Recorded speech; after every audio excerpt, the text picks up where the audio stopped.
निम्ति तीनवटा कुरा चाहिन्छ। एउटा तत्त्वमीमांसा, एउटा ज्ञान वा प्रमाण मीमांसा र तेस्रो आचार मीमांसा। यसबारेमा मैले यहाँ स्लाइडमा यो मीमांसा भनेको एक प्रकारको दर्शन कसरी बनेको हुन्छ भन्ने कुरा हो। कुनै पनि दार्शनिकले समाजको बारेमा, इतिहासको बारेमा, मानव जीवनको बारेमा, हाम्रो प्रकृति र समाजको सञ्चालनको प्रक्रियाको बारेमा जे विश्लेषण गरेका हुन्छन् ती विश्लेषणमा यी तीनवटा कुरा एउटै दर्शनमा आउन सकेन भने त्यो दर्शन हुन सक्दैन। यो दर्शनको संरचना हो। यसको बनोटको अर्थमा बुझ्न सक्छौँ। यो मीमांसा भनेको एक प्रकारको समीक्षा हो, यसको क्षेत्र हो, दार्शनिक प्रवर्गहरूलाई बुझ्ने एउटा आयाम हो। यसका तीनवटा पक्ष छन्। एउटा पहिलो कुरा चाहिँ यो तत्त्वमीमांसा। यसले तत्त्वमीमांसाले के हुन्छ भने तत्त्वको उत्पत्ति कसरी भयो, पदार्थको उत्पत्ति कसरी भयो, विकास कसरी भयो, मान्छेको उत्पत्ति कसरी भयो, समाजको उत्पत्ति कसरी भयो, यसको आधार के हो, यस्ता कुराहरू, ज्ञान के हो, यी यावत प्रश्नहरूको यसले विवेचना गर्छ। चाहिँ तपाईको यसलाई हामीले तत्त्वमीमांसा भन्न सक्छौँ। यहाँ पनि स्लाइड उल्टो भइसक्यो। त्यसपछि हामीले चाहिँ तपाईको यसलाई तत्त्वमीमांसा भन्न सक्छौँ। अर्को चाहिँ ज्ञान मीमांसा भनेको दर्शन। तपाईले कुनै पनि दार्शनिक स्रोतको विकास गर्नुभयो तर त्यसको प्रमाण चाहिन्छ। कुनै पनि दर्शनको निम्ति कुनै पनि अवधारणा जब हामीले दर्शनको रूपमा त्यो विकास हुन्छ त्यसलाई जाँच्ने एउटा प्रमाण चाहिन्छ। के आधारमा जाँच्ने? कुनै पनि दर्शनलाई जाँच्ने आधार चाहिन्छ। भौतिकवादी दर्शनले चाहिँ प्रत्यक्ष प्रमाणलाई पहिलो मान्छ। प्रत्यक्ष प्रमाण चाहिँ विज्ञानले प्रमाणित भएको हुन्छ। त्यसपछि अर्को कुरा चाहिँ त्यो प्रत्यक्ष प्रमाणको आधारमा कैयन सम्भावनाहरू पनि हुन्छन् र त्यो सम्भावनालाई पनि यसले आफ्नो प्रमाणको आधार मान्दछ। यसलाई हामीले चाहिँ तपाईको चाहिँ तत्त्वमीमांसा भनेको तत्त्वको स्रोत के हो, त्यो कसरी आयो, तत्त्वको अस्तित्व के छ, मान्छे संसारका सारा घटनाक्रमहरू कसरी परिचालित हुन्छन्, यसको आदि र अन्त्य के हो, यस्ता प्रश्नहरू तत्त्वमीमांसाभित्र पर्छन् र यसले दर्शनमा प्रकृति र अस्तित्वको प्रश्नमा विवेचना गर्दछ, अध्ययन गर्दछ। यो दर्शनको एउटा शाखा हो तत्त्वमीमांसा। अर्को चाहिँ ज्ञान वा प्रमाण मीमांसा भन्ने छ। यसमा चाहिँ तपाईको यो प्रकृतिमा प्रमाणहरू भिन्दा भिन्दै हुन्छन्। यसले प्रत्यक्ष प्रमाणलाई मान्छ। भौतिकवादी द्वन्द्ववादमा भौतिकवादी दर्शनले प्रत्यक्ष प्रमाणलाई मान्छ र यस्तो प्रमाण नभेटेको खण्डमा चाहिँ अनुमान हुन सक्छ। जस्तो मानिलिनुहोस् आजको मान्छेले हिजोको समाजको आधारमा, हिजोको मानव विकासको प्रक्रियाको आधारमा कैयन अस्थिपञ्जरहरू यति कालका होलान् भनेर अनुमान गरिएको हुन्छ। कहीँ भेटिएका चाहिँ तपाईको अस्ट्रेलियामा, तपाईको चाहिँ अब कतिपय यो के भन्छ युरोपियन कन्ट्रीहरूमा वैज्ञानिकहरूले के गर्छन् भने कुनै चाहिँ पहाडबाट कुनै चाहिँ तपाईको उत्खनन गरेर जब मान्छेको हाड भेटिन्छ त्यो हाडलाई ल्याबमा ल्याएर त्यसको टेस्ट गर्छन्। अनि त्यो हाड खिने समय त्यति बेलाको मान्छेको चाहिँ आकार प्रकार कस्तो थियो, जीवनको संरचना कस्तो थियो, त्यो आधारमा चाहिँ त्यो हाड माटोमा मिल्नको निम्ति कति वर्ष लाग्छ, त्यो संरचना कति वर्ष पुरानो होला भनेर अनुमान गर्ने गर्छन्। त्यो पनि प्रमाण मीमांसा हो। अर्को तेस्रो भनेको चाहिँ यो आचार मीमांसा हो। यो आचार मीमांसाले हाम्रो जीवनशैली कस्तो हुनुपर्छ, संसारका प्राणीहरूको जीवनशैली कस्तो हुनुपर्छ, यो शक्ति के हो, यसको नियन्त्रण कसरी हुन्छ, अस्तित्व कसरी हुन्छ, सत्ता के हो, सत्ताको नियन्त्रण र सञ्चालन कसरी हुन्छ, यस्ता विषयहरूको यसले अध्ययन गर्दछ। यसलाई हामीले दर्शनको संरचनाको रूपमा बुझ्न सक्छौँ। मैले यहाँ समय थोरै भएको कारणले यसबारेमा धेरै चर्चा गरिन। यसलाई हामीले दर्शनमा को संरचना अथवा मीमांसा भन्न सक्छौँ।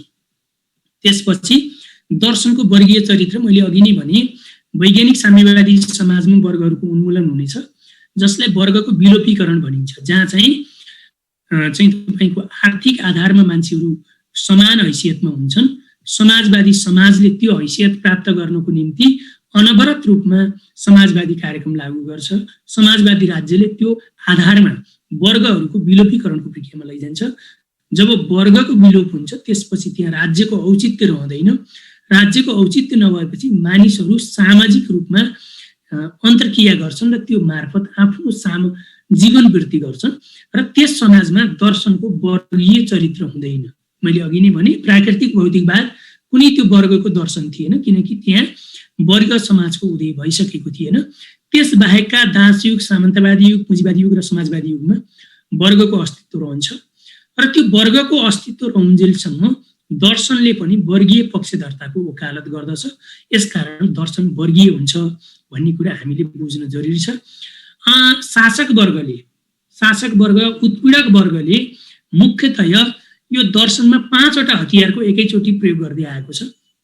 तपाईँ हामीलाई चाहिँ जस्तो मानिलिनुहोस्, तपाईँ हामीले कोही काम गर्नुहुन्छ, कोही चाहिँ कमदरी छ, कोही हलिया छ, कोही चाहिँ तपाईँको हरुवा छ, चरुवा छ। आज पनि छिटफुट रूपमा त्यसका अवशेषहरू हामी देख्छौँ नेपालमा। त्यो सामन्तवादी समाजका अवशेषहरू हुन्, सामन्तवादी उत्पादन पद्धतिका अवशेषहरू हुन्। उसले के भन्छ भने तेरो भाग्य नै यस्तो रहेछ। हामी कहिलेकाहीँ भन्छौँ नि हाम्रो भाग्य नै यस्तो रहेछ भनेर भन्छौँ। त्यो चाहिँ के भने त्यो शासक वर्गले त्यो हतियार हो। त्यो भाग्यलाई दोष दिएर आफ्नो शोषणलाई, आफ्नो लुटलाई कायम राख्नको निम्ति उनीहरूले दार्शनिक हतियारको रूपमा एउटा भाग्यलाई लिन्छन्, दोस्रो परमेश्वर वा अलौकिक शक्तिलाई लिन्छन्, तेस्रो परम्परा। यो त हाम्रो परापूर्वदेखि चलिआएको हो नि, कहाँ छोड्न मिल्छ, कहाँ यसलाई तोड्न सकिन्छ भनेर परम्परालाई अर्को हतियारको रूपमा लिन्छन्। त्यसपछि परलोक भनेको चाहिँ त मरेपछि स्वर्ग वा नर्क दुई ठाउँ हुन्छ, तैँले यहाँ चाहिँ यो सत्ताका विरुद्धमा विद्रोह गरिस्, समाजका विरुद्धमा विद्रोह गरिस् भने त परलोकमा पुग्दाखेरि त नर्कमा पुग्छस्, त्यहाँ तेलका कराई हुन्छन्, तँलाई यमराजले त्यो कराईमा भुट्छन् आदि इत्यादि चाहिँ तपाईँको मिथकहरू प्रयोग गरेर यो चाहिँ परलोकको परिकल्पना गरिएको छ। यो पनि शासक वर्गको दार्शनिक हतियार हो। अर्को पूर्वजन्म र पुनर्जन्म, जसलाई हामीले पुनर्जन्मको रूपमा पनि बुझ्न सक्छौँ। यो चाहिँ 84 लाख वर्ष जुनी भनेर चाहिँ तपाईँको यो तपाईँको चाहिँ वैदिक दर्शनले यसको वकालत गरेको छ। यसलाई पनि शासकहरूले आफ्नो दार्शनिक हतियारको रूपमा प्रयोग गर्दै आएका छन्। त्यसकारण दर्शनको वर्गीय चरित्र हुन्छ र यसले चाहिँ यी 5 वटा हतियार मार्फत किसान वर्गलाई, सर्वहारा वर्गलाई, श्रमजीवी वर्गलाई, उत्पीडित वर्गलाई आफ्नो नियन्त्रणमा राख्नको निम्ति हर हमेशा कोसिस गरिरहेको हुन्छ। यस अर्थमा दर्शनमा वर्गीय पक्षधर्ताको प्रश्न सबैभन्दा महत्त्वपूर्ण र निर्णायक प्रश्न हो। अब म यहाँ धेरै चर्चा गर्न चाहदिनँ। अध्यात्मवाद र भौतिकवादका रूपहरू भन्ने छ। यसमा चाहिँ वस्तुनिष्ठ आदर्शवाद, मैले आदर्शवादको अध्यात्मवादको बारेमा धेरै माथि चर्चा गरिसकेको छु।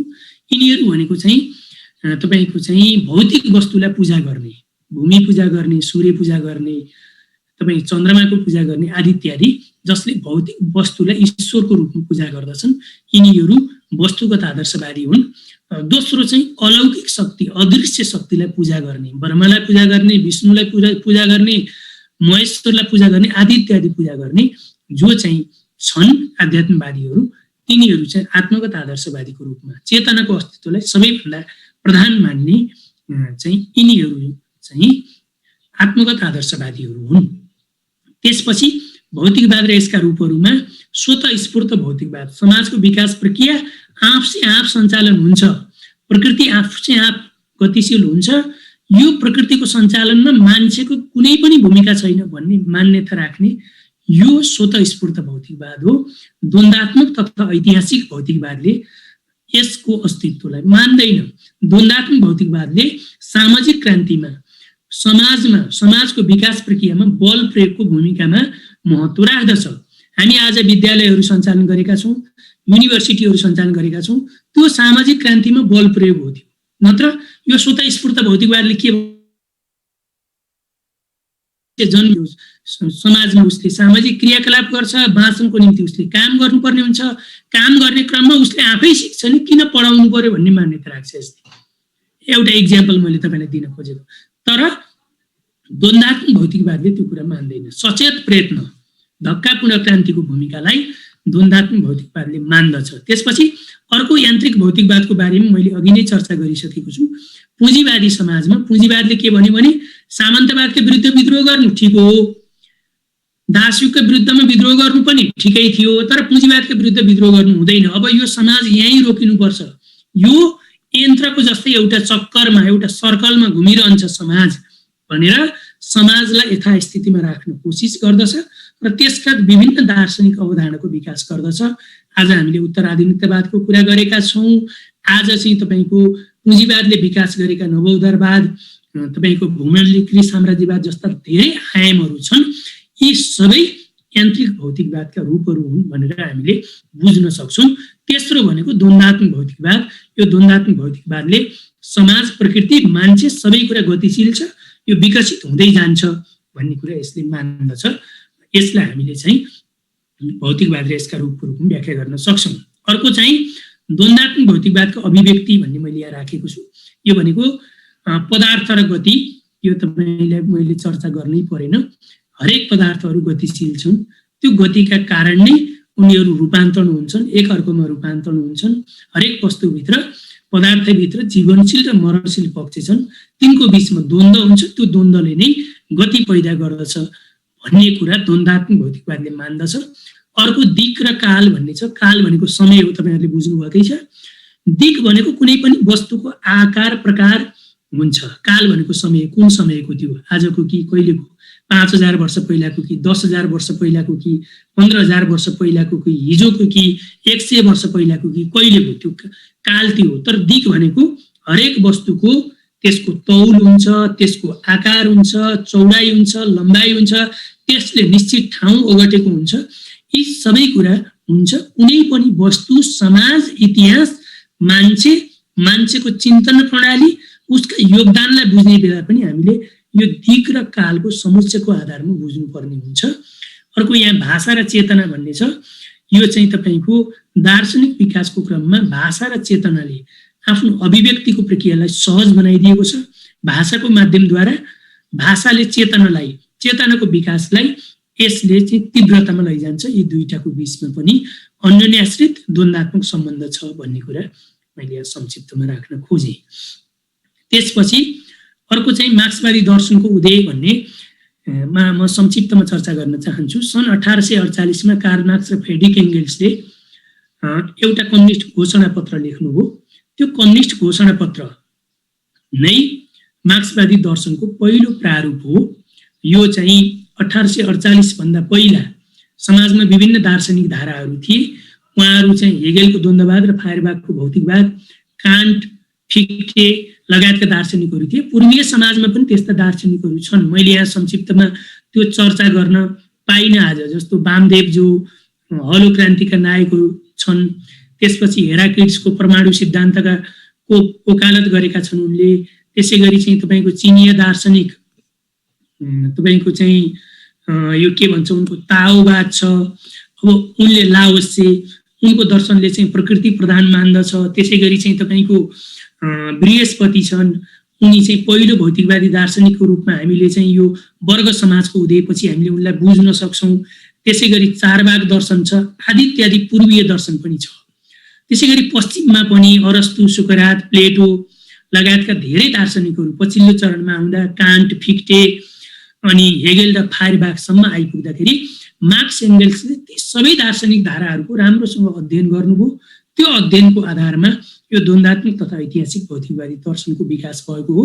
र यसलाई हामीले चाहिँ मार्क्सवादी दर्शनको उदय हुनुमा मुख्यतया हेगेलको द्वन्द्ववादी दर्शन, मैले अघि नै भने यहाँ वाद विवाद, वाद प्रतिवाद र संवादको प्रक्रियाबाट समाज अगाडि बढ्छ भन्ने कुरा हेगेलले अगाडि सारे।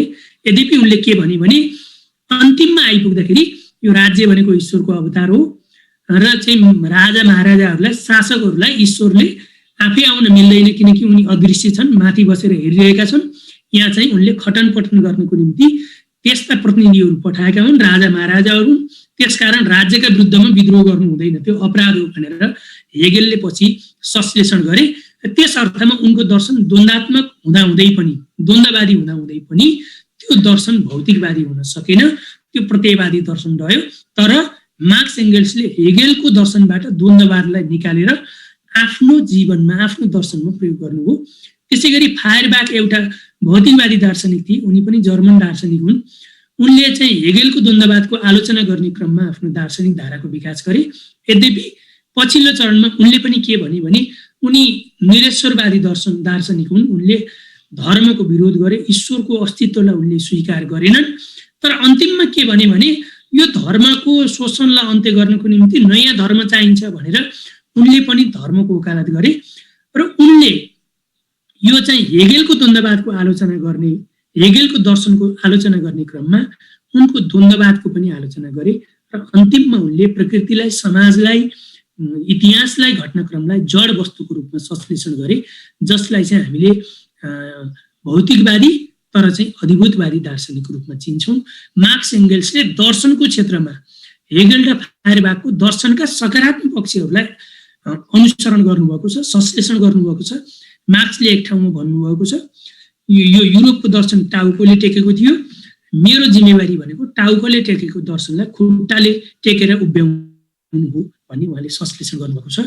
त्यसै गरी मार्क्स एङ्गेल्सले जुन अतिरिक्त मूल्यको सिद्धान्त लगायत मार्क्सवादी अर्थशास्त्रको वकालत गर्नुभएको छ, त्यो मार्क्सवादी अर्थशास्त्रको वकालत भनेको चाहिँ त्यो फ्रान्सेली राज्य क्रान्ति जुन 1889 देखि 1879 सम्म 10 वर्ष चलेको थियो, जुन क्रान्तिले पुँजीवादी लोकतन्त्रको स्थापना गर्यो, त्यो क्रान्ति र 1834 देखि र मुख्यतः 1838 देखि 48 सम्म बेलायतमा राजनीतिक सुधारको निम्ति मजदुरहरूले गरेको एउटा चार्टिस्ट आन्दोलन, त्यसलाई उहाँहरूले चाहिँ तपाईको अर्को आफ्नो र यो वैज्ञानिक समाजवादको अर्थमा त्यसलाई चाहिँ प्रयोग गर्नुभयो र अर्को भनेको चाहिँ उहाँले यो दर्शनमा तेस्रो पक्ष भनेको बेलायतमा भएको औद्योगिक क्रान्ति 1850 देखि के अरे चाहिँ तपाईको 1750 देखि 1830 सम्मको दशकमा जुन बेलायतमा औद्योगिक क्रान्ति भयो 18औं शताब्दीको मध्य र 19औं शताब्दीको पूर्वार्धसम्म भएको यो क्रान्ति, औद्योगिक क्रान्ति, त्यहाँ बाष्प इन्जिन, रेल इन्जिन, त्यसपछि धागो काट्ने मेसिन लगायतका जे जति चाहिँ त औद्योगिक उत्पादन भएका थिए, औद्योगिक क्रान्तिलाई पनि मार्क्स एङ्गेल्सले आफ्नो मार्क्सवादी दर्शनको स्रोतको रूपमा विकास गर्नुभएको छ। त्यसका साथसाथै सन् 1959 मा आइपुग्दा चार्ल्स डार्विनले चाहिँ तपाईको क्रमिक विकासको सिद्धान्त भनेर एउटा जीव विज्ञानको सिद्धान्तको प्रतिपादन गर्नुभयो। मार्क्स एङ्गेल्सले त्यसलाई पनि आफ्नो दर्शनको आयामको रूपमा संश्लेषण गरेको हामी पाउँछौँ।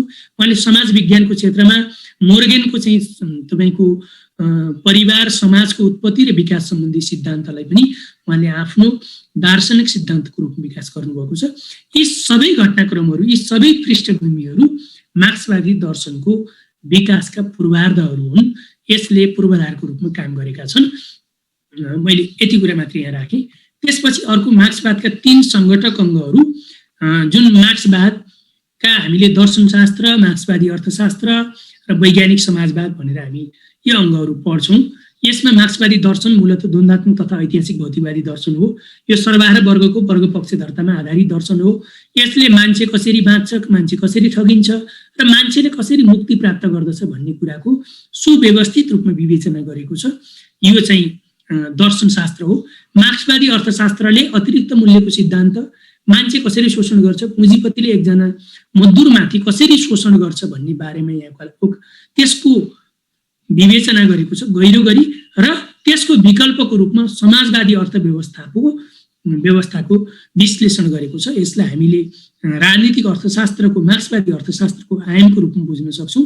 त्यसै गरी वैज्ञानिक समाजवादका क्षेत्रमा वर्ग सङ्घर्ष, बल प्रयोगको अनिवार्यता, सर्वहारा अधिनायकत्व र कम्युनिस्ट समाजको स्थापना, समाजवाद हुँदै साम्यवादसम्म पुग्ने ध्येयको निम्ति कम्युनिस्ट समाजको स्थापना मार्क्स एङ्गेल्सले यो वैज्ञानिक समाजवादको क्षेत्रमा राख्नु भएको छ। धर्म, नीति, नैतिकता, कला, साहित्य, समाज विज्ञान, आयुर्वेद लगायतका जति पनि दार्शनिक हाम्रा चाहिँ आजको विज्ञानले जति पनि जनसङ्ख्या, भूगोल जस्ता जति विषयहरू छन्, हामी ती सबैलाई यो वैज्ञानिक समाजवादको क्षेत्रभित्र राखेर अध्ययन गर्दछौँ। मैले चाहिँ यसलाई पनि संक्षिप्तमा, किनकि हामी बाँकी 11 दिनमा यी विषयहरूमा अझ विशद व्याख्या गर्दै जानेछौँ, मैले संक्षिप्तमा यति चर्चा गर्न चाहे। द्वन्द्वात्मक भौतिकवादका नियमहरू छन्। द्वन्द्वात्मक भौतिकवादका नियमहरूमा चाहिँ मुख्यतः द्वन्द्ववादका 3 नियमहरू मैले यहाँ विपरीत पक्षबीच एकता र सङ्घर्ष। पहिलो, मैले अघि नै भनिसकेको छु, हरेक वस्तुभित्र 2 विपरीत तत्त्व हुन्छ त्यो दुई विपरीत तत्त्वहरूको बीचमा एकत्व हुन्छ। एकत्व भएको कारणले मात्रै ती वस्तुहरू अस्तित्वमा छन्, तर तिनीहरूको बीचमा एकत्व मात्रै हुँदैन, सँगसँगै सङ्घर्ष पनि हुन्छ र त्यो कुनै पनि वस्तु एक अर्का बीच एकत्व र सङ्घर्षको आधारमा टिकेको हुन्छ। समाज पनि त्यस्तै हो। पुँजीवादी समाजमा पुँजीपति वर्ग र सर्वहारा वर्ग रहन्छन्।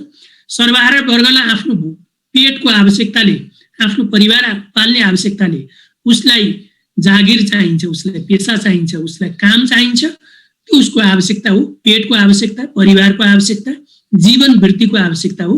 त्यो त्यस्तो उसको पेटको आवश्यकता पुँजीपति वर्गले मात्रै पुरा गर्न सक्छ। त्यसकारण उसले काम दिन्छ।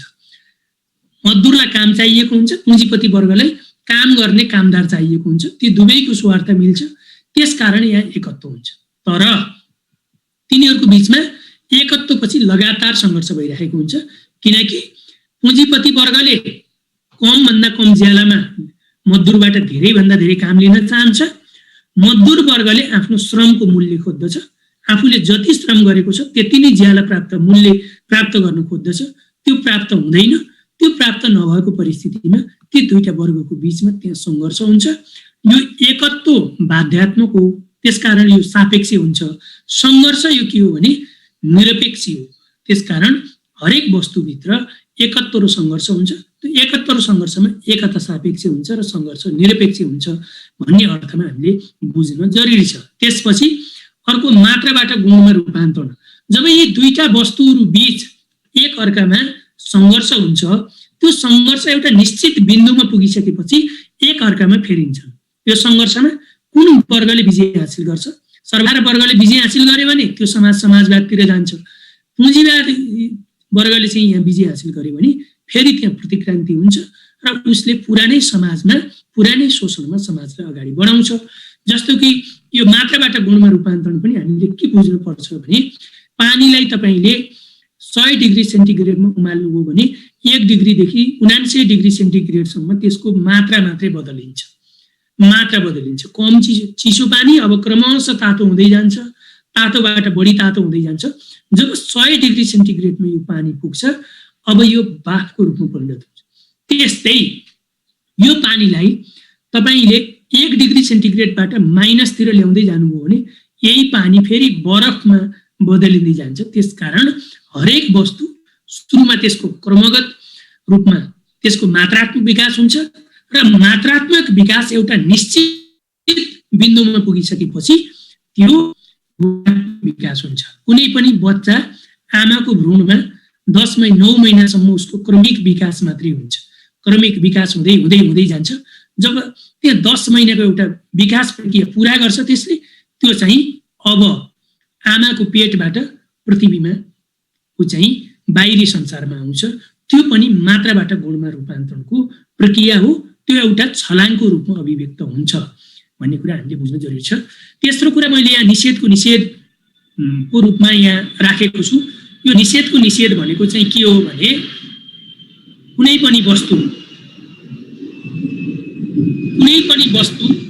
कुनै पनि समाज, कुनै पनि व्यक्ति प्रकृतिलाई, पुरानो वस्तुलाई नयाँ वस्तुले निषेध गर्छ। जस्तो मानिलिनुहोस् तपाईँले एउटा मकैको दाना अथवा चाहिँ तपाईँले धानको दानालाई पहिला बारी चाहिँ तपाईँ बिउ छर्नुहुन्छ।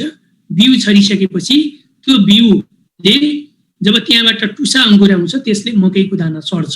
त्यो मकैको दानालाई निषेध गर्छ। त्यो बिरुवाले, त्यो भ्रूणले मकैको दानालाई निषेध गर्छ।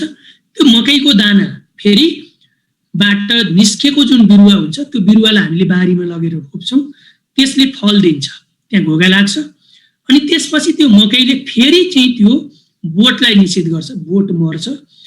अब पहिला तपाईँसँग एक दाना चाहिँ मात्रै थियो, अब त्यो बोटले तपाईँलाई 100औं दाना दिन्छ। त्यो गुणात्मक रूपमा व्यक्त हुन्छ त्यो। र अब यो तपाईँको चाहिँ हाम्रो कृषि क्षेत्रमा अनुसन्धान गर्ने विज्ञहरूले के भन्छन् भने पहिला तपाईँले मकैमा जुन चाहिँ बोट, जुन दाना रोप्नु भएको छ माटोमा, त्यो रोपेको दाना र अब पछिल्लो यो बोटले दिएको फलको दाना, त्यसको जिनमा पनि गुणात्मक विकास हुन्छ। विकास हुँदै हुँदै जान्छ। जसरी मान्छेको जिनमा विकास हुन्छ, जसरी मान्छेको मस्तिष्कको विकास हुन्छ, त्यसैगरी त्यो मकैको दानाको पनि त्यसरी नै विकास हुँदै जान्छ। यसकारण यसलाई पुरानोलाई नयाँले निषेध गर्दै गर्दै जान्छ। यस आधारमा प्रकृति, समाज, मान्छे क्रमशः अगाडि बढ्छ भन्ने कुरा यो द्वन्द्वात्मक भौतिकवादका नियमहरू हुन्। यसलाई हामीले द्वन्द्ववादका 3 नियमको रूपमा बुझ्न सक्छौँ। त्यसपछि अर्को यो द्वन्द्वात्मक भौतिकवादका प्रवर्गहरू भनेको छु मैले, यसलाई उपनियमको रूपमा पनि बुझ्न सक्छौँ। मैले यसको धेरै चर्चा गरिनँ। यसमा चाहिँ विशिष्ट र सार्वभौम भनेको जस्तो मानिलिनुहोस् मान्छेका आम गुण हुन्छन्। तपाईँ हामी सबैका आम गुण छौँ। तपाईँ हामी सबैले श्वास फेर्छौँ। तपाईँ हामी सबैले खाना खान्छौँ। तपाईँ हामी सबै हिँडडुल गर्छौँ। तपाईँ हामी सबैले सोध्छौँ। तपाईँ हामी सबैले आराम चाहिन्छ। यो सबै के हो भन्दा हाम्रो सार्वभौम गुण हो। सार्वभौम भनेको आम गुण, त्यो संसारभरि लागू हुने गुण हो। तर तपाईँ र म मध्ये तपाईँ सेतो हुनुहुन्छ, म कालो छु। तपाईँ अग्लो हुनुहुन्छ, म होचो छु। तपाईँ मोटो हुनुहुन्छ, म दुब्लो छु। तपाईँको बढ र मेरो बढ फरक छ। तपाईँको सोच्ने तरिका र मेरो सोच्ने तरिका फरक छ। तपाईँको जीवन पद्धति र मेरो जीवन पद्धति फरक छ। त्यो भनेको विशिष्ट हो। यो सार्वभौम र विशिष्ट गुणहरू पनि हुन्छन्। कहिलेकाहीँ यो सार्वभौम गुण विशिष्टमा पनि बदलिन्छ र कहिलेकाहीँ विशिष्ट गुण पनि सार्वभौम गुणमा बदलिन्छ।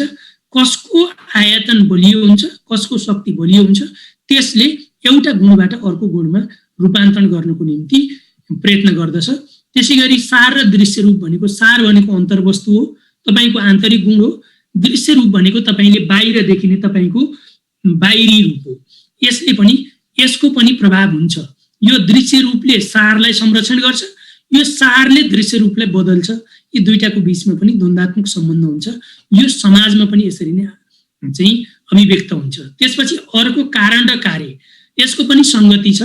जस्तो एक्जाम्पलको रूपमा पानी पर्यो भने पानी पर्नु कार्य हो, तर बादल लाग्नु कारण हो। बादल लागेको कारणले पानी पर्छ। त्यस्तै कहीँ पहिरो गयो भने पहिरो जानु अब चाहिँ तपाईँको कार्य हो, तर पानी पर्नु कारण हो। त्यही कार्य एउटा परिस्थितिमा भएको कार्य अर्को परिस्थितिमा कारणमा बदलिन सक्छ। एउटा परिस्थितिमा भएको कारण अर्को परिस्थितिमा कार्यमा बदलिन सक्छ। यी दुईटाको बीचमा पनि द्वन्द्वात्मक सम्बन्ध छ। त्यसैगरी आवश्यकता र संयोग, तपाईँको चाहिँ आवश्यकता र स्वतन्त्रता, सम्भावना र वास्तविकता, सकार र नकार, व्यष्टि र समष्टि, विश्लेषण र संश्लेषण जस्ता यी गुणहरू पनि यो द्वन्द्वात्मक भौतिकवादका प्रवर्गहरू हुन्। मैले यसको बारेमा यति मात्रै संक्षिप्तमा चर्चा गरेँ। त्यसपछि अब मार्क्सवादी ज्ञान सिद्धान्तमा म जान्छु। मार्क्सवादी ज्ञान सिद्धान्तमा मान्छेले कसरी ज्ञान प्राप्त गर्छ? तपाईँ हामीलाई लाग्ला हामी कलेज पढ्छौँ, युनिभर्सिटी पढ्छौँ, हामी किताबहरू पढ्छौँ, यहीँबाट ज्ञान प्राप्त गर्छौँ। त्यसो भए यहाँ प्रश्न उठ्छ, त्यो किताब लेख्ने मान्छेले कहाँबाट ज्ञान प्राप्त गर्यो? त्यसले पनि अर्को किताब पढेर ज्ञान प्राप्त गर्यो भने त्यो पहिलो किताब लेख्ने मान्छे कसरी ज्ञान प्राप्त गर्यो? यसको एउटा श्रृङ्खला, हामीले यसको चेनको अर्थमा यसलाई बुझ्नुपर्ने हुन्छ। ज्ञान प्राप्तिका 3वटा मात्रै स्रोतहरू छन्। पहिलो कुरा, मान्छे बाँच्नको लागि प्रकृतिमा अनगिन्ती कामहरू गरेको हुन्छ। जीवन वृत्तिका निम्ति उसले प्रकृतिसँग सङ्घर्ष गर्दछ। उत्पादनको निम्ति उसले जे सङ्घर्ष गर्दछ त्यहाँबाट उसले अनुभवहरू, ज्ञान, संश्लेषण हासिल गर्छ। ज्ञान प्राप्तिको एउटा स्रोत यो। दोस्रो कुरा, मान्छे समाजमा छ, वर्गीय समाजमा छ। वर्गीय समाजमा वर्गीय द्वन्द्व हुन्छ। राज्य सत्ता, कानुन, धर्म आदि इत्यादि सबै वर्ग सङ्घर्षको उपज हुन्। यस कारणले त्यो वर्गीय समाजमा वर्ग सङ्घर्षको क्रममा पनि उसले अनगिन्ती ज्ञान हासिल गर्दै जान्छ। ज्ञान प्राप्तिको दोस्रो स्रोत यो हो। तेस्रो स्रोत, उत्पादनको निम्ति सङ्घर्ष र वर्ग सङ्घर्षका क्रममा जति पनि अनुभव र ज्ञान हासिल हुन्छ त्यसलाई प्रयोग गर्नुपर्ने हुन्छ।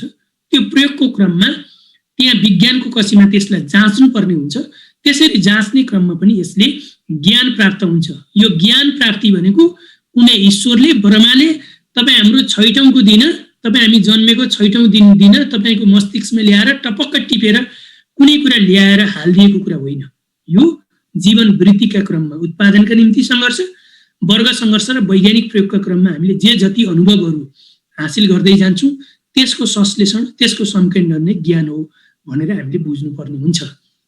त्यसपछि अर्को, ज्ञान प्राप्तिका 2 छलाङ भन्ने मैले राखेको छु। ज्ञान प्राप्तिका 2 छलाङ भनेको पहिलो कुरा, तपाईँ हामी प्रकृतिमा अनगिन्ती घटनाक्रमहरू देख्छौँ, वस्तुहरू देख्छौँ। तपाईँ हामी चाहिँ आगोमा हात राख्यौँ भने हामीलाई पोल्छ। हामीलाई कुनै चाहिँ वस्तुले छालामा घोज्छ, त्योबाट हामीले ज्ञान प्राप्त गर्छौँ, अय्या गर्छौँ।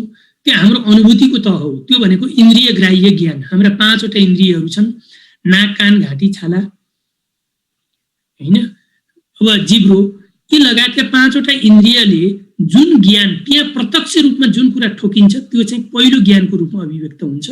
यसलाई इन्द्रिय ग्राह्य ज्ञान वा प्रत्यक्ष ज्ञान भनिन्छ। यसले अनुभूति, संवेदना, धारणाहरू बनाउँछ। यो आफैमा ज्ञान होइन, प्रारम्भिक ज्ञान हो। यो विकसित भइसकेको हुँदैन।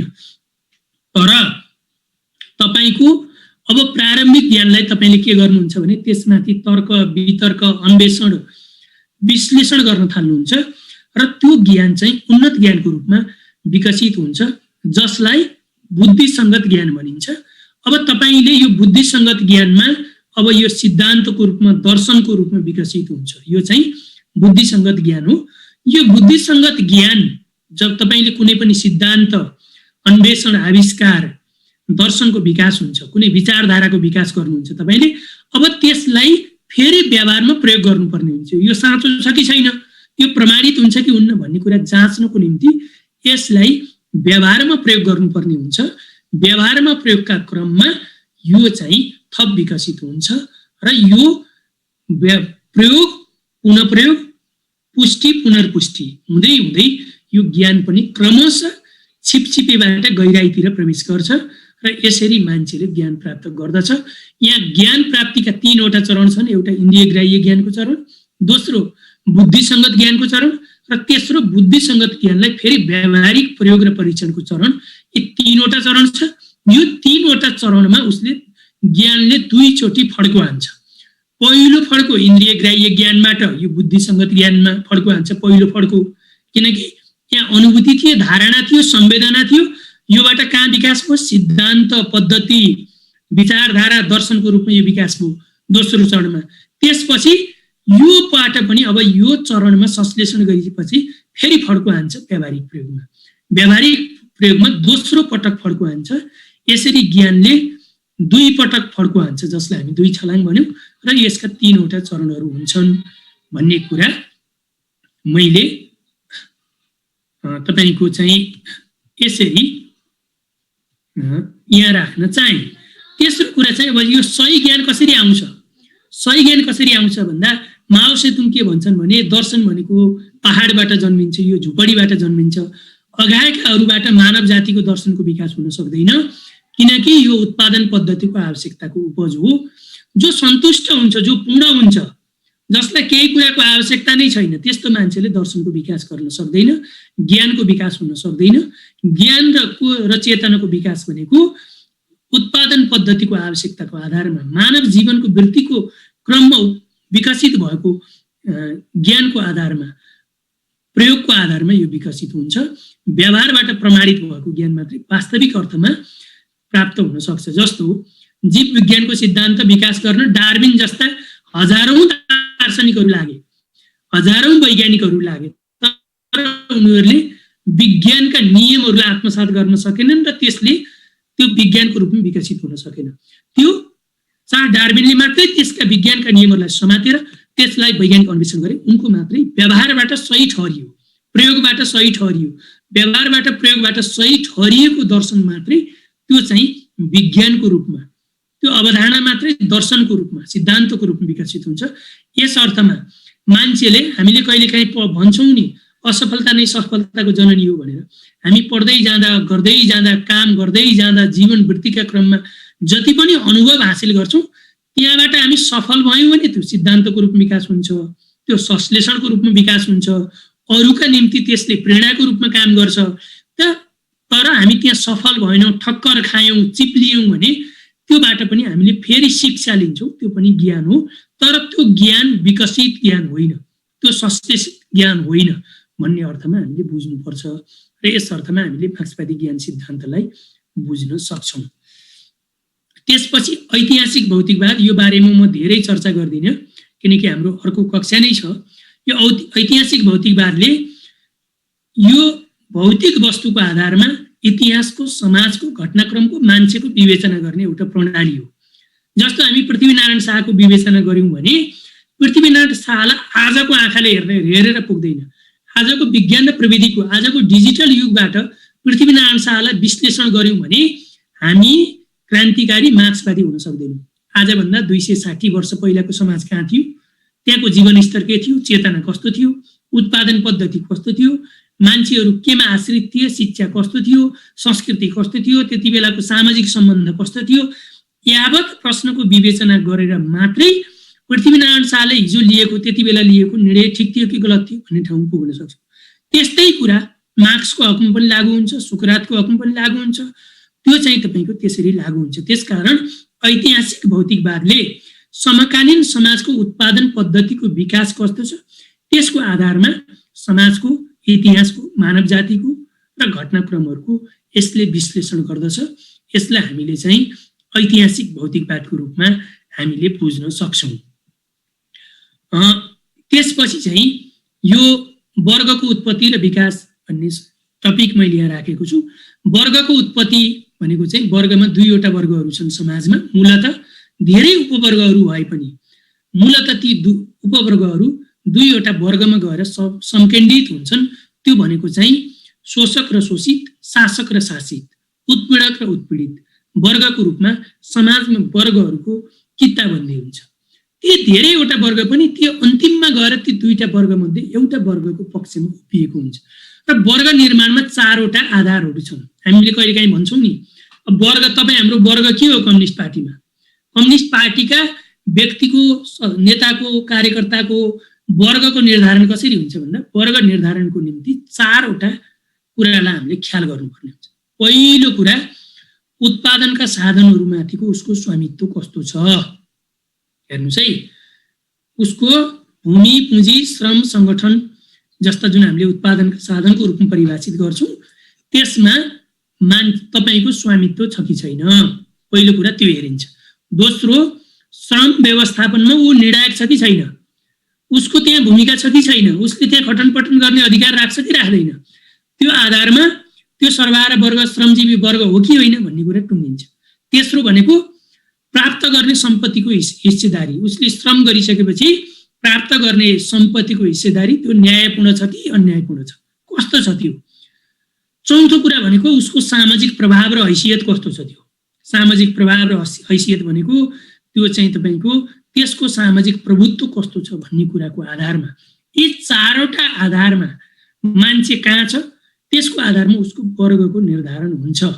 यसले वर्ग समाजमा शोषक र शोषित, शासक र शासित, उत्पीडक र उत्पीडित वर्गको अस्तित्व रहन्छ र यसरी चाहिँ हामीले वर्गको रूपमा लिन सक्छौँ। अब वैदिक साहित्यमा, हाम्रो पूर्वीय साहित्यमा, यद्यपि पाश्चात्य साहित्यमा यसको धेरै कुरा चाहिँ यसले निष्कर्ष निकाल्न नसक्ला, तर पूर्वीय समाजमा चाहिँ यज्ञाग्नि र गृहाग्निको रूपमा यो वर्ग समाजको वर्गको उत्पत्ति भएको मान्न सकिन्छ। जस्तो कि मानिलिनुहोस्, आदिम समाजमा मान्छे समूहमा बाँच्थ्यो, समूहमै कन्दमूल खोज्थ्यो, समूहमै शिकार गर्थ्यो, ल्याउँथ्यो र समूहमै उसले के गर्थ्यो, पकाउँथ्यो। यज्ञ भनेको चाहिँ हामीले यज्ञ भन्छौँ नि, त्यो भनेको सामूहिक उत्पादन त्यो सामूहिक यज्ञ र अग्नि भनेको आगो, जसले सामूहिक उत्पादन गर्छ र समूहमै ल्याएर त्यसलाई पकाउँछ र समूहमै मिलेर बाँडीचुँडी खान्छ र त्यसलाई चाहिँ के भनियो, यज्ञाग्नि भनियो। हेर्नुहोस् है, यज्ञाग्नि जति बेलासम्म थियो समाजमा त्यति बेलासम्म समाज के थियो भन्दा आदिम साम्यवादमा थियो। त्यहाँ चाहिँ के थियो भने सामूहिक उत्पादन र सामूहिक जीवनवृत्ति थियो। त्यहाँ वर्गको उत्पत्ति भएको थिएन। तर जब मान्छेले आफूले ल्याएको शिकार, आफूले भेटेको कन्दमूल अब छुट्टै चुलो बालेर खान थाल्यो, अनि त्यसपछि त्यहाँबाट वर्गीय समाजको उदय भयो, वर्गको उदय भयो, जसलाई मैले यहाँ गृहाग्नि भन्ने शब्दबाट, गृह भनेको घर, अग्नि भनेको आगो, अब अथवा पकाएर खाने मिस, अब आफूले खोजेको चाहिँ कन्दमूल र तपाईको चाहिँ शिकार अब घरमा ल्याएर पकाउन थाल्यो, छुट्टै चुलो बाल्न थाल्यो। अब यहाँबाट वर्गको उदय भयो। यसलाई चाहिँ हामीले यज्ञाग्नि र गृहाग्निको रूपमा, यो यज्ञाग्निबाट गृहाग्निमा प्रवेश नै वर्गीय समाजमा प्रवेशको मुख्य कुरा हो भन्ने कुरा हामीले बुझ्न सक्छौँ। राज्यको उत्पत्ति पनि यही कुरा हो। राज्यको उत्पत्ति यो आदिम साम्यवादी समाजमा त्यहाँ चाहिँ के हुन्थ्यो भने गोत्र र गणपतिहरूको सभाद्वारा यो सभा सञ्चालित हुन्थ्यो। आदिम साम्यवादी समाजमा पनि निर्णयहरू हुन्थे, समाज थियो, समाजले सामूहिक निर्णय लिन्थ्यो। त्यो चाहिँ तपाईको सामूहिक रूपमा सबै मान्छेहरू भेला भएर सबैको मतको आधारमा एउटा निर्णयमा पुगिन्थ्यो, जसलाई त्यहाँ विदत भनिदो रहेछ वैदिक साहित्यमा। हाम्रो पूर्वीय साहित्यमा हो, पूर्वीय साहित्यमा यसलाई विदतको रूपमा व्याख्या गरिएको छ। व्यवस्थित राज्य सत्ताको उत्पत्ति जब यो यज्ञाग्निबाट गृहाग्नितिर समाज गयो, जब कबिला समूह बीचको झडपमा त्यो बलियो कबिला समूहले कमजोर कबिला समूहलाई पराजित गर्यो र आफ्नो दासको रूपमा रूपान्तरित गर्यो र त्यो दासको रूपमा रूपान्तरित गरिसकेपछि अब कमजोर कबिला समूहको सम्पत्ति खोज्ने, कमजोर कबिला समूहलाई आफ्नो निजी काममा लगाउने कार्यको सुरुवात भयो। त्यसो गर्दा त्यो युद्धमा हारेको कबिलाले फेरि विद्रोह गर्न सक्ने खतरा रहन्थ्यो। त्यो विद्रोहबाट बच्नको निम्ति, त्यो निजी सम्पत्ति रक्षाको निम्ति अब हतियारधारी शक्तिको यहाँ उदय भयो। त्यति बेला ढुङ्गाको हतियार, काठको हतियार, चुप्पी चाहिँ तपाईको फलामको हतियार जस्ता हतियारहरू क्रमशः प्रयोग गर्दै आइयो र यहाँबाट यो चाहिँ राज्य सत्ताको उत्पत्ति भयो। र यो राज्य सत्ता भनेको चाहिँ वर्गीय समाजको उदय हो, उपज हो। कुनै पनि राज्य सत्ताले सबै वर्गको वर्गीय हितको प्रतिनिधित्व गर्न सक्दैन। एउटा राज्य सत्ताले, किनकि साम्यवादी समाज भनेको राज्य सत्ता होइन, त्यो सामाजिक जीवन पद्धति हो, सामूहिक उत्पादन पद्धति हो, दासयुग, सामन्ती युग, पुँजीवादी युग र समाजवादी युग। यी चारवटा व्यवस्था भनेको राज्य सत्ता हुन्। यी सबै व्यवस्थामा राज्यले सबै वर्गको, सबै जनताको हित गर्न सक्दैन, यसले निश्चित वर्गको हितको प्रतिनिधित्व गर्दछ। तसर्थ राज्य सत्ता भनेको वर्गीय हितको संरक्षण गर्ने साधन हो भनेर हामीले बुझ्नुपर्ने हुन्छ। मैले यति कुरा राखेँ। मैले युगको बारेमा पनि यति कुरा नै यहाँहरूको बीचमा राखेँ। र अन्तिममा मैले यो मार्क्सवादको रक्षा, प्रयोग र विकास भन्ने च्याप्टर राखेको छु। मैले यसको व्याख्या गर्न यहाँ सम्भव नहोला। मार्क्सवादी दर्शन जुन 1848 मा मार्क्स एङ्गेल्सले कम्युनिस्ट घोषणापत्रमा यसको भ्रूणको रूपमा विकास गर्नुभयो, त्यस यता मार्क्सवादका बारेमा मार्क्स एङ्गेल्सले प्रशस्त कृतिहरू, रचनाहरूमा यसलाई थप व्याख्या गर्नुभएको छ। मार्क्सको 1867 को पुँजीको पहिलो खण्ड, त्यसपछि चाहिँ पुँजीको दोस्रो खण्ड, पुँजीको तेस्रो खण्ड, त्यसै गरी एङ्गेल्सका धेरै रचनाहरू छन्, मार्क्सका पनि धेरै रचनाहरू छन्, जसले यो मार्क्सवादी दर्शनको बारेमा विशद व्याख्या गर्नुभएको छ। लेनिनले पनि यसलाई, मार्क्सवादलाई फेरि लेनिनवादको रूपमा विकास गर्नको निम्ति जुझारु भौतिकवादको रूपमा विकास गर्नुभएको छ। हामीले यी योगदानहरूलाई फेरि क्रमशः पढ्नेछौँ। र अन्तिममा अन्तर्विरोधको रूपमा माओ सेतुङले के भन्नुभयो भने द्वन्द्ववादका 3 नियमलाई अन्तर्विरोधको नियमको रूपमा विकसित गर्नुभएको छ। अन्तर्विरोध भनेको प्रकृति, समाज, राज्य, मानव जीवन सबै ठाउँमा अन्तर्विरोध सार्वभौम छन्। यो चाहिँ तपाईको आम छन्। त्यसै गरी अन्तर्विरोधमा सबै अन्तर्विरोध मध्ये पनि त्यसको एउटा प्रधान पक्ष हुन्छ र त्यो समाजमा धेरैवटा अन्तर्विरोध हुन सक्छन्। जस्तो मानिलिनुहोस्, हामीले 62-63 सालको जनआन्दोलन पूर्व बाह्रमुदे समझदारी गर्यौं। त्यहाँ माओवादी र संसदवादी पार्टी बीचमा समझदारी कायम भयो। त्यहाँ चाहिँ माओवादी कांग्रेसको बीचमा, कांग्रेस र तपाईको मसालको बीचमा, कांग्रेस र एमालेको बीचमा, धेरैको बीचमा मतभेद थियो। तर मुख्य अन्तर्विरोध कोसँग भयो? दरबारसँग भयो, राजासँग भयो, निरङ्कुश तन्त्रसँग भयो। यहाँ चाहिँ प्रधान पक्ष त्यो हो। यी सबै अन्तर्विरोधहरू एक ठाउँमा संकेन्द्रित भए। अब संसदवादी माओवादी बीचका अन्तर्विरोध अहिलेलाई गौड भए, उनीहरू एक ठाउँमा आए, बाह्रमुदे समझदारी गरे। अब प्रधान अन्तर्विरोध के भयो? निरङ्कुशताका विरुद्धको सङ्घर्ष प्रधान अन्तर्विरोध भयो। प्रधान पक्ष अब के भयो? एकातिर चाहिँ तपाईको लोकतन्त्रवादी, अर्कोतिर चाहिँ निरङ्कुशतावादीको रूपमा यो भयो। अब अन्तर्विरोधको पनि यिनीहरूको पक्षमा पनि एकरूपता र सङ्घर्ष हुन्छ र अन्तर्विरोध, सबै अन्तर्विरोध शत्रुतापूर्ण हुँदैनन्। समाजवादमा पनि किसान र मजदुर बीचमा अन्तर्विरोध हुन्छ, किसान र दस्तखर बीचमा अन्तर्विरोध हुन्छ। तर ती सबै अन्तर्विरोधहरू तपाईको शत्रुतापूर्ण हुँदैनन्। त्यस्ता अन्तर्विरोध मात्रै शत्रुतापूर्ण हुन्छन् जो परस्पर विरोधी वर्गीय कित्तामा उभिएका छन्। पुँजीपति वर्ग र सामन्त वर्गको बीचको अन्तर्विरोध पनि त्यो शत्रुतापूर्ण अन्तर्विरोध होइन। त्यो अन्तर्विरोध भनेको उनीहरूको एउटै वर्गभित्रको अन्तर्विरोध हो। तर पुँजीपति वर्ग र सर्वहारा वर्ग बीचको अन्तर्विरोध भनेको यो परस्पर वर्ग बीचको अन्तर्विरोध हो। यो चाहिँ माओ सेतुङले के भन्नुभएको छ भने समाजवादमा शत्रुता रहँदैन तर अन्तर्विरोध रहन्छ, किनकि अब त्यहाँ पुँजीपति वर्गमाथि वर्गीय अधिनायकत्व कायम भएको हुन्छ। त्यस अर्थमा चाहिँ त्यहाँ शत्रुताको अन्त्य हुन्छ तर अन्तर्विरोध रहन्छ भन्ने कुरा उहाँले वकालत गर्नुभएको छ। अब यहाँ चाहिँ माओले जनता बीचको अन्तर्विरोध कसरी सञ्चालन गर्ने, विपरीत वर्ग बीचको अन्तर्विरोधको समाधान, पुँजीपति वर्ग र सर्वहारा वर्ग बीचको अन्तर्विरोध भनेको कसरी हुन्छ, त्यसको संश्लेषण कसरी हुन्छ भने पुँजीपति वर्गमाथि सर्वहारा वर्गले विजय हासिल गरेर मात्रै त्यो अन्तर्विरोधको समाधान हुन्छ।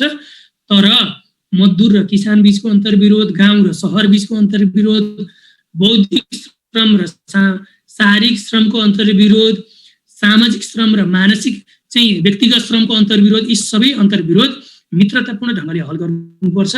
जनता बीचको अन्तर्विरोध भनेको वाद विवाद र संवादको प्रक्रियाबाट यसलाई मित्रवत रूपमा समाधान गर्नुपर्छ भनेर उहाँले चाहिँ वकालत गर्नुभएको छ। यसलाई हामीले चाहिँ अन्तर्विरोधको नियमको रूपमा बुझ्न सक्छौँ। मैले यहाँहरूलाई केही पढ्न दर्शन सम्बन्धी केही सजिलो होला भनेर केही पुस्तकहरूको सूची यहाँ राखेको छु। 19 वटा पुस्तक दर्शन सम्बन्धी मैले यहाँ राखेको छु र अन्तिममा म चाहिँ यो कार्ल मार्क्सको कसैको गुणलाई प्रशंसा गर्नमा समय खेर नफाल, बरु उसका गुणलाई अपनाउने कोसिस गर भन्ने मार्क्सले यो चाहिँ जीवन र जगत बुझ्ने कुरा मात्रै होइन बदल्ने कुरा हो भन्ने कुराको उसका गुणलाई अपनाएर अनुसरण गरेर क्रान्तिकारी जीवनमा परिवर्तन गरेर मात्रै हामीले यसलाई बदल्न सक्छौँ भन्ने कुराको म संक्षिप्तमा यहाँ चर्चा गर्न चाहे। हामी भोलि नै मैले यहाँ चाहिँ तपाईहरुलाई यो बुँदागत रूपमा नराख्दा भोलिको कक्षामा धेरै कुराहरू बुझ्न अप्ठ्यारो होला भन्ने अर्थमा मात्रै यो आजको कक्षा लिएको हुँ। भोलि हाम्रो कक्षामा हाम्रो पार्टीका स्थायी समितिका सदस्य, स्कुल विभागका उपप्रमुख, मार्क्सवादी दर्शनमा नै विद्यावारिधि गर्नुभएका डाक्टर बेदुराम भुषाल हाम्रो कक्षामा आउँदै हुनुहुन्छ। हामी चाहिँ त्यहाँ द्वन्द्वात्मक भौतिकवाद बारे भोलिको कक्षामा विशेष रूपमा अध्ययन गर्नेछौँ। आज मैले यो मार्क्सवादी दर्शनको संक्षिप्त परिचय मात्रै यहाँको बीचमा प्रस्तुत गरेको छु र अब मैले यो मेरो प्रस्तुतिलाई यही अन्त्य गर्दछु। यहाँका केही जिज्ञासाहरू भए कृपया क्रमैसँग त्यसमा व्याख्या नगरिकन ट्याक्कै आफ्नो प्रश्न मात्रै राखिदिनु हुनको निम्ति म अनुरोध गर्दछु। धन्यवाद।